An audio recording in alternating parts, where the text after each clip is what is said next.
8.5 ঘন্টা পেরিয়ে গেল, বাটপার এখনো আসলো না। এই তুই বাটপার কাকে বললি?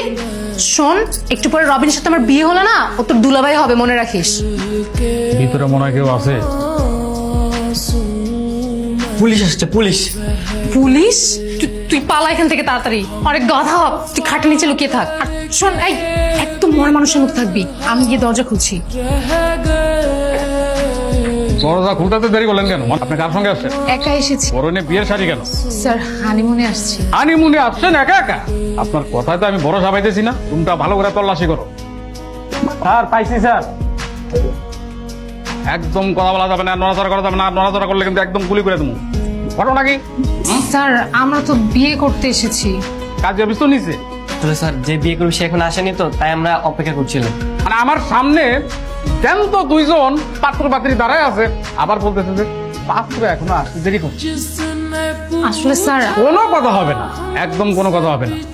এখন আপনার কাজে অফিসে যাবেন, বিল্ডিং এর নিচে কাজে অফিস, সেখানে যাবেন। আপনাদের দুজনের বিয়ে পড়াই দিব, তারপর আপনাদের কাজ শেষ। কিন্তু স্যার, ওকে তো বিয়ে করা সম্ভব না স্যার। অসম্ভবকে সম্ভব করাই হচ্ছে পুলিশের কাজ, আর সেটা আমি করব। যদি আপনারা এই মুহূর্তে যদি কাজে অফিসে না যান, তাহলে থানায় যেতে হবে। থানায় গিয়ে দুইজনরে এমন ভাবে বাস ডলা দিব যে একদম সাইজ হয়ে যাবেন। কি থানায় যাবেন না কাজে অফিসে যাবেন?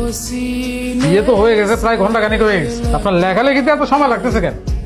এসে আমার 12টা বেজে গেছে, না আসলেই ভালো হতো। এত কথা কি? না না, এখানে সাইন দেন। ভালো থাকো, সুস্থ থাকো। স্বামী স্ত্রী হিসাবে যাতে ভালো থাকো, সুস্থ থাকো, সেই দোয়াই করি। আর কোন ধরনের সমস্যা হলে সাথে সাথে আমার জানাবা। আসছে সব সমস্যা নিজে সৃষ্টি করে, এখন আসছে সমস্যা হলে জানাবা। ফাঁসি। এই শেষমেশ এই বান্ধবীকে বিয়ে করতে হলো। এই ন্যাকামি করিস না তো, কানের কাছে ঘ্যান ঘ্যান শুরু করে দিছে। আমি হচ্ছে রবিনের টেনশনে। আচ্ছা শান্ত, রবিনের কোনো বিপদ হয় নাই তো? বিপদ মানে মহা বিপদ হগর। আজকে যা কিছু হয়েছে এর জন্য আমি অভিশাপ দিব ওকে। শান্ত, তুই তো দেখি মহা খারাপ রে। আচ্ছা শোন, এসব কিছু বাদ দিয়ে চল তোর বাসায় যাই। আমার বাসায় মানে? আমার বাসায় তোর কি কাজ? আমার বাসায় তোর কোনো কাজ নেই। ও মা, বিয়ে করলি আমাকে, এখন বউ নিয়ে বাসায় যাবি না?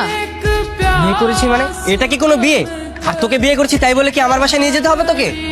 দেখ ভাই, বিয়েটা কিন্তু আমি আমার নিজের ইচ্ছায় করিনি, তুই জোর করেছিস তাই আমি করেছি। দেখ, আজকের পরে এগুলো সব ভুলে যা, আর যত কাগজপত্র আছে সব আমি ছিঁড়ে ফেলবো। কিন্তু আমি বাসায় যাব কিভাবে? আমি তো বাসা থেকে আসার সময় একটা চিঠি লিখে এসেছি যে আমি আমার প্রেমিককে বিয়ে করতে যাচ্ছি, বাবা আমায় মাফ করে দিও। বাবা তো মনে হয় এতক্ষণে সেই চিঠি পড়েও ফেলেছে। সর্বনাশ, বাবা ফোন দিয়েছে। হ্যাঁ বাবা। ফিরে কই তুই? বাবা আমি তো জানি তো। তো বিয়ে কি হয়ে গেছে না এখনো বাকি আছে? হয়ে গেছে। যা হওয়ার হয়ে গেছে। জামাইকে নিয়ে বাসায়, আর মানুষের কাছে জানাজানি হবার আগে বাসায় ফিরে আয়। ওকে নিয়ে আসবো? তো তুই তো চিঠিতে লিখে গেছিস যে ওকে ছাড়া তুই বাঁচবি না, তা এখন তুই ওকে ছাড়া আসতে চাস? আচ্ছা বাবা, ঠিক আছে আমরা আসছি। তোকে নিয়ে যেতে বলেছে। আমাকে বাসায় নিয়ে যেতে বলছে মানে? আমি বাসায় যে কি করবো? তুই তোর বয়ফ্রেন্ডকে নিয়ে যা। বয়ফ্রেন্ড পাবো কই এখন? বিয়ে তো আমার তোর সাথে হয়েছে। আজব, বললে আমার যেতে হবে নাকি? আমি যেতে পারবো না। যেতে পারবি না মানে? ঠিক আছে তাহলে চল তোর বাসায় যাই। আরে আরে না না না না না, আমার বাসায় যেতে হবে না তোর। তোর বাসায় যাবি না, আমার বাসায় যাবি না, তুই যাবিটা কোথায়? চুপচাপ লাগেজটা নিয়ে আমার সাথে চল, ব্যাগ নে।